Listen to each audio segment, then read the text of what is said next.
What on earth? As I returned home after a month in the hospital, I was struck by an unusual atmosphere. The moment I opened the front door, I was hit by a strange odor I'd never smelled before. With a sense of foreboding, I rushed to my mother-in-law's bedroom. Despite the intense heat wave, the air conditioning was off, turning the room into a sweltering inferno. There, my mother-in-law lay motionless on the bed, in desperate need of care. Mother. Oh no. What I saw was beyond my worst nightmares. I married Tyler, my supervisor at the food company where I worked. Being 4 years older, he seemed like a dependable figure to me. Even after moving in with his family, I continued working in a different department. So this is my new mother, I thought. I had lost my own mother to an accident when I was in elementary school. That's why I felt a maternal connection to my mother-in-law, who had warmly welcomed me and treated me with kindness. Mother, please don't strain yourself. I'll take care of the cleaning, I'd often say. It's all right, dear. You always cook such delicious meals for us. Let me handle the tidying up at least, she'd reply. My father-in-law had already passed away, and my husband had lived alone with his gentle and modest mother until our marriage. Although she had a chronic illness that limited her activities, she had always taken care of her son. Naturally, I took over all the household chores out of consideration for her. But she, in turn, often tried to help me in various ways. Your mother is so kind. I'm truly grateful, I'd say to my husband. Is that so? I think all mothers are like that, he'd reply, never showing any signs of appreciation towards his mother. In fact, he believed that it's only natural for parents to take care of their children. Looking back, I remember how surprised I was when, after our engagement, he said, I want to move out of this old house and live apart from Mom. I hadn't known this side of him until then. Couldn't you be more considerate of your mother? She has a chronic illness, you know, I'd say. Having lost my own mother early and unable to care for her, I had some thoughts about my husband's continued childish attitude. That's why I proposed living with his mother when we got married. Fortunately, my own father was in good health and I had siblings in my hometown. However, this seemed to go against my husband's ideals, and he initially objected to my proposal. But I persisted. I'm worried about leaving your mother alone. We don't know when her condition might worsen. Fine, but you'll have to take full responsibility for her care. And don't you dare neglect the housework because of it, he grudgingly agreed. A few months after we started living together, my mother-in-law's chronic condition worsened, and she gradually lost her mobility. She became unable to live without constant support. I'm so sorry. Because of me, you had to quit your job. And now you don't even have time to relax, she'd say. Please don't worry about that. I take after my father and have a strong constitution. I have energy to spare, I'd reassure her. I made the decision to become a full-time housewife to focus on caring for my mother-in-law. It felt like a natural choice for me. After all, I had never minded taking care of others, having been a surrogate mother to my younger siblings at home. More than anything, I wanted to help my mother-in-law, who always had kind words for me.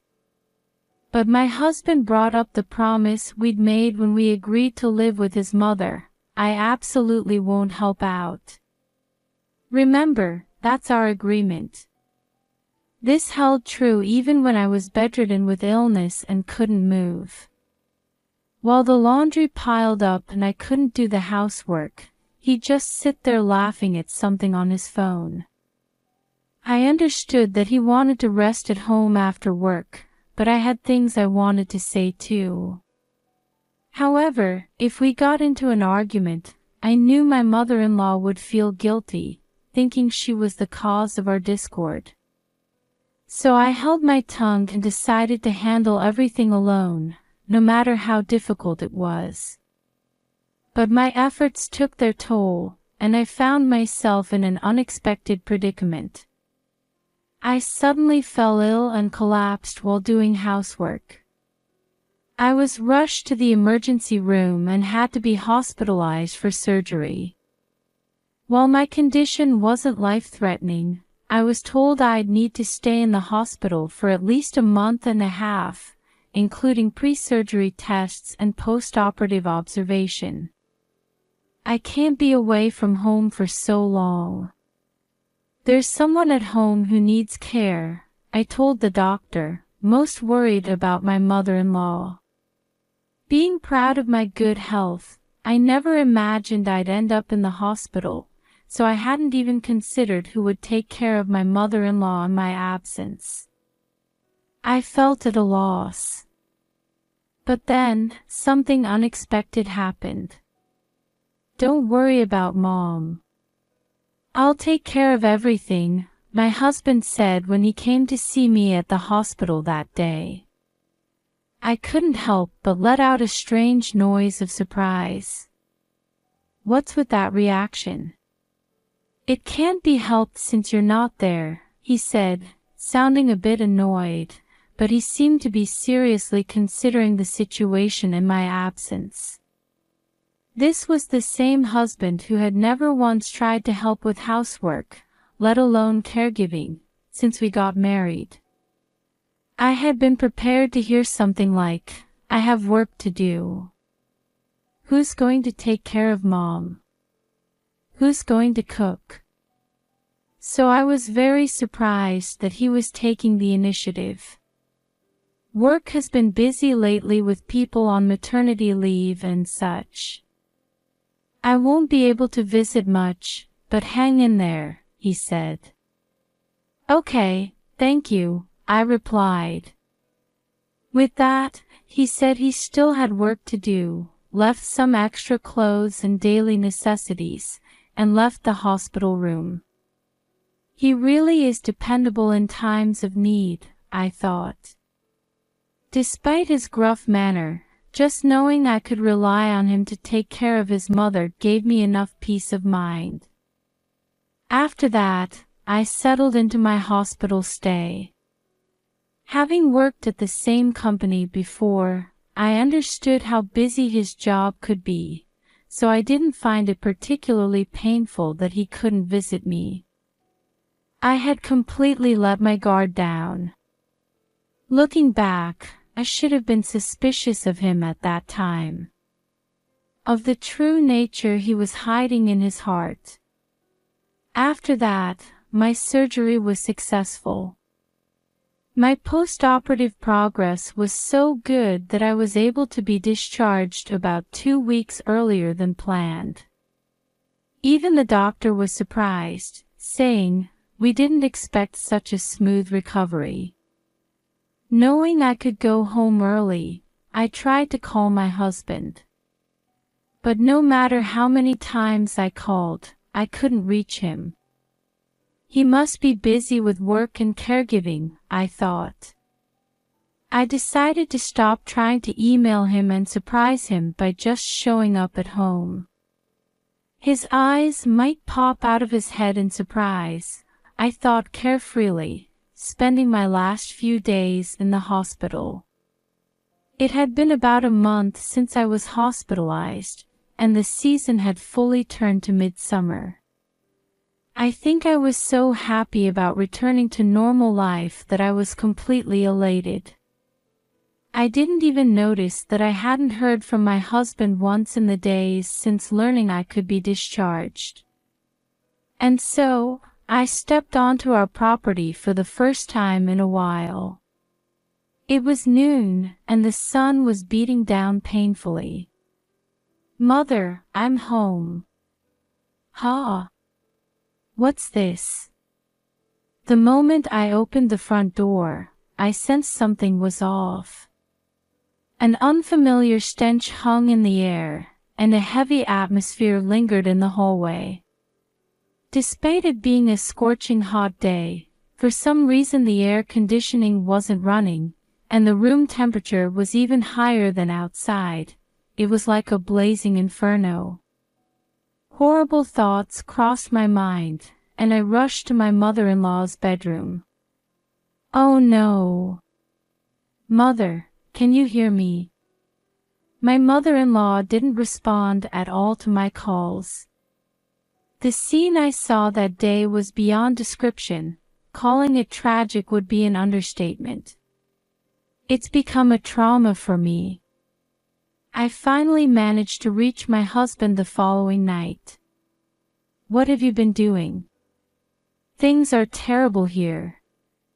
Suddenly, an image of my mother-in-law's smiling face when she was healthy flashed in my mind, and I found myself at a loss for words. However, my husband seemed to have no grasp of the situation. "Hey, I can't hear what you're saying at all," he shouted. "Listen calmly. Actually, your mother." "Huh? Mom? She's on a trip with me right now." My husband on the other end of the phone seemed to be drunk, his speech slurred. "She was at home." "What are you talking about? And what trip?" No, I'm on a business trip. I wanted to tell you there's a staff member at the hotel who looks like Mom." My husband's tone suddenly became flustered, and he continued to rattle off a series of incoherent statements.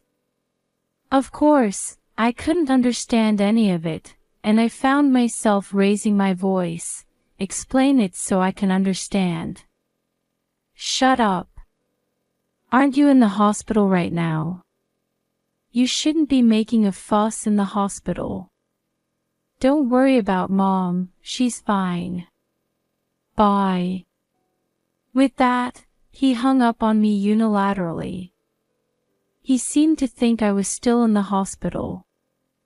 Moreover, he must have turned off his phone right after our conversation, because no matter how many times I tried to call back, he never answered.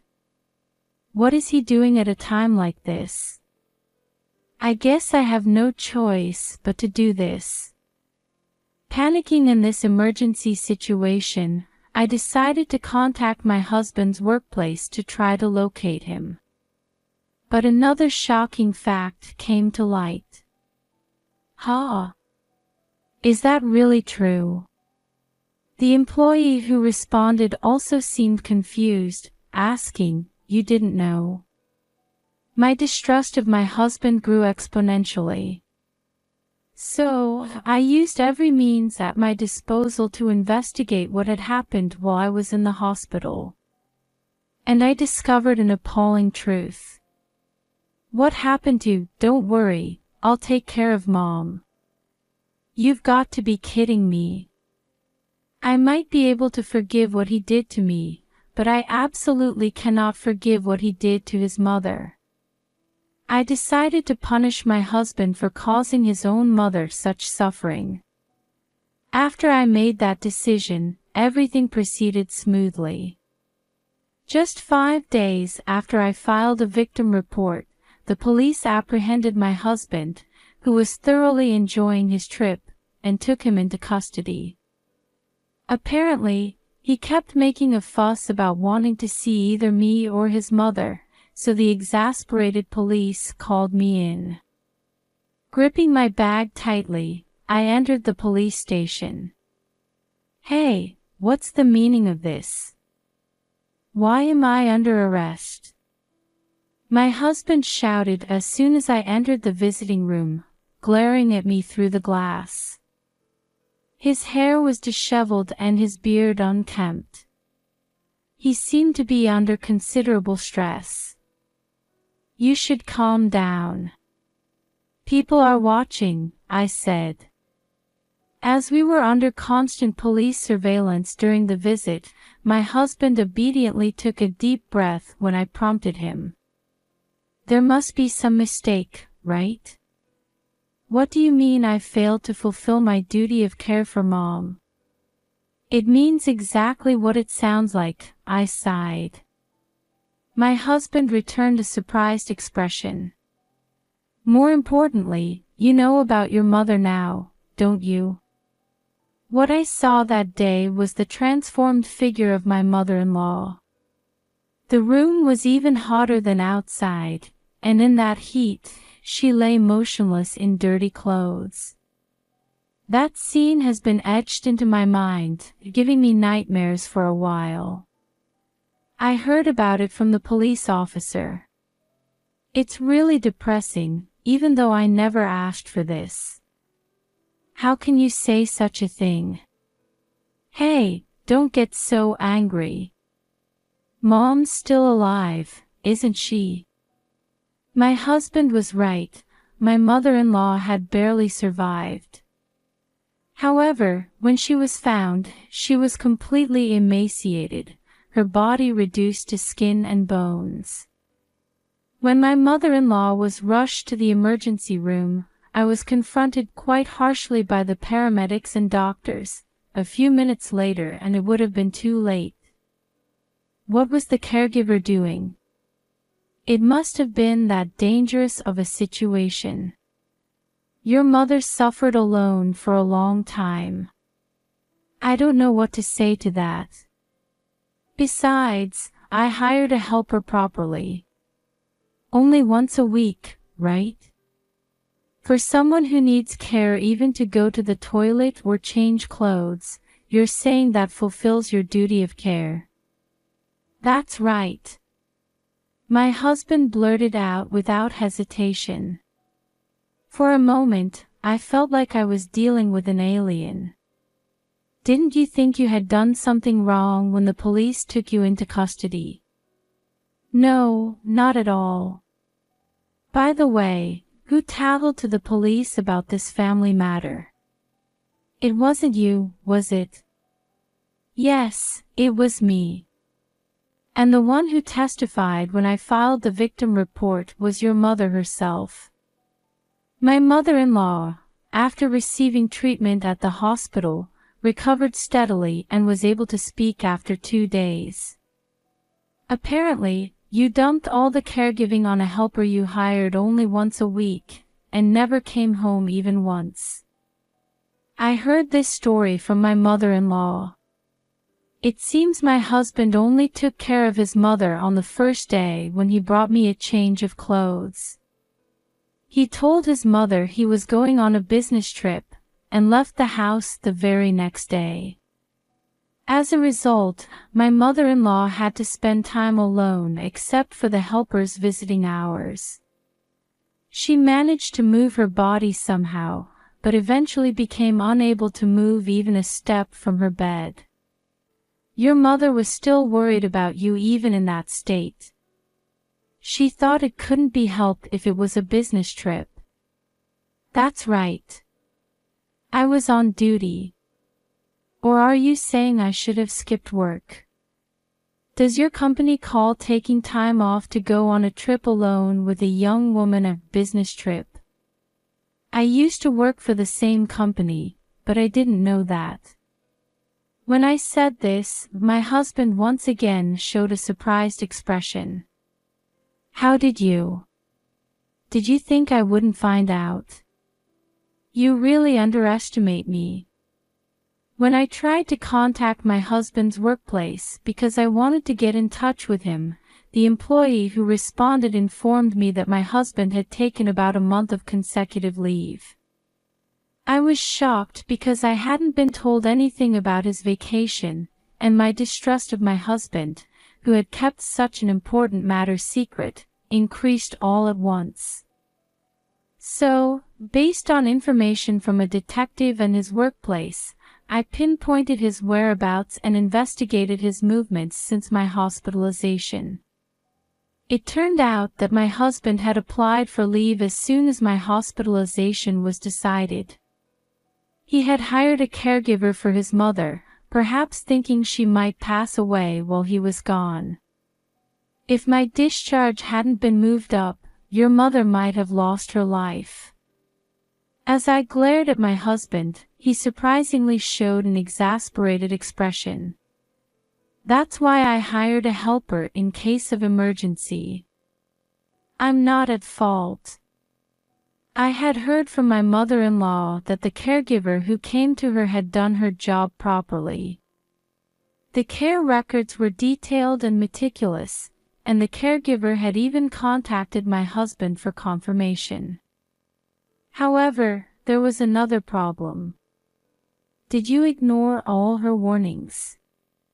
Apparently, given my mother-in-law's condition, once a week visiting care was far from enough, and the helper had suggested increasing the number of visit days.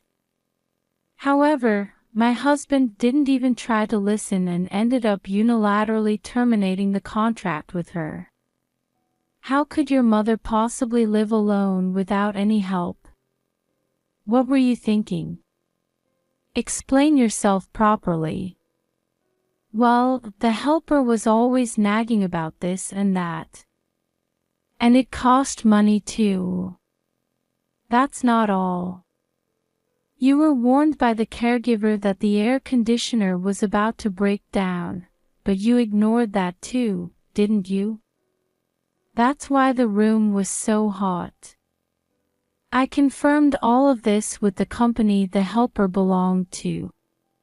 By the way, the person in charge of my mother-in-law was told by my husband that he was switching to a place with more comprehensive service, so she never imagined that my mother-in-law would end up being neglected. You told me you'd take care of everything yourself, didn't you? Why did you make such an irresponsible promise? It's troublesome to be blamed for something that's already over. You're really noisy. My husband was muttering some excuses, but by now, his selfishness was so extreme that every word he said irritated me. And do you think I'm not hurt at all about your affair? Well, it can't be helped, can it? I couldn't see you as a woman anymore after you started taking care of Mom's personal needs. What did you say? Say that again. I shouted so loudly that the police officer standing behind my husband tensed up. I apologized for losing my composure and sat back down. I just thought it would be okay to let loose a little, my husband mumbled, avoiding eye contact with me. He then muttered, "I'm sorry," like a scolded child. He probably thought in his heart that he hadn't done anything wrong. But he must have used his cunning to say something apologetic, thinking my anger wouldn't subside otherwise and it would make a bad impression on the police. You didn't want to provide care because you wanted to have fun. And you think it's terrible for children to take care of their parents. Well, I don't know, he said, clearly trying to avoid conflict by being vague. At that point, I completely gave up on my husband. I understand you well now. I thought I might wait for you if you showed genuine remorse and willingness to atone for your crimes, but that's impossible. Feeling foolish for having even a glimmer of hope, I took out divorce papers from my bag. Divorce me. And be prepared to pay for your crimes against your mother, as well as compensation, of course. No, wait. Please, anything but that. What? What are you saying in this situation? I let out a big sigh, truly not understanding why he was resisting at this point when I was just stating the obvious. I just wanted to have a little fun. You're the only one I truly love. Believe me. I'm physically repulsed by you now. Who's going to take care of Mom if you're gone? In the end, aren't you abandoning her too? I felt nauseated by his rotten personality, bringing up his mother when pushed to the limit. Your mother has decided to move out and relocate elsewhere. What? What's that about? Where to? I don't know. She said she won't get in your way anymore, so you can go play as much as you want. Isn't that great for you? Having delivered the message my mother-in-law asked me to convey, I started to prepare to leave. Thank you for your time. The visit is over. Wait. I have a trial coming up. Can't you testify in court that I'm not at fault? I'm sorry. I apologize, so please do something. I have no intention of defending you, nor will I pay your bail. Reflect on your actions properly. When I said this, my husband looked at me with an expression that was a mix of crying and anger. Why are you doing this? You're not cute at all. No wonder you got cheated on. I don't care what you say. I never want to see your face again for the rest of my life. As I said this, I think there were faint tears in my eyes. Having lost a parent early, I had expected to understand each other with my husband. So I can't say it doesn't hurt to be betrayed by him. However, that day I was able to say everything I wanted to say. This is for the best, surely. As I wiped my tears with my fingers, strangely, I felt like I could let go of everything. After that, I quickly left the place, ignoring my husband who was making a fuss, banging on the glass of the visiting room. Later, my husband was sentenced to 2 years in prison. During his incarceration, we had a divorce trial, after which he was obligated to divorce me and pay $30,000 in compensation. I've heard that he's always sulking in prison. Moreover, his attitude is so bad that he's caught the eye of the guards. My mother-in-law moved to a countryside town with clean air. Thanks to the good things she's taking in there, I hear her health has fully recovered. She's made good friends and is living more vibrantly than before, and we still keep in touch regularly. As for me, I got a qualification and found a job at a care company. From now on, I want to help as many people in need as I can.